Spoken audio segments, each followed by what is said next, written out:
جنگ عظیم دوئم کے بعد دنیا پر 7 دہائیوں سے راج کرنے والا ملک امریکہ کس نے دریافت کیا یہ آپ یقیناً جانتے ہوں گے۔ اطالوی سیاح کرسٹوفر کولمبس نے 1492 میں امریکہ کو دریافت کیا۔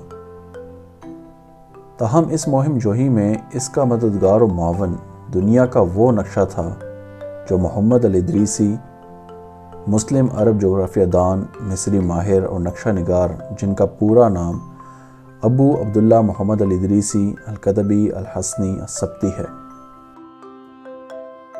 یہی دنیا کا پہلا نقشہ تھا جو 1154 عیسوی میں بنایا گیا۔ یہ نقشہ تقریباً 18 سال کی طویل مدت میں مکمل ہوا تھا۔ یہ کارنامہ سر انجام دینے والے محمد الادریسی پہلے شخص تھے۔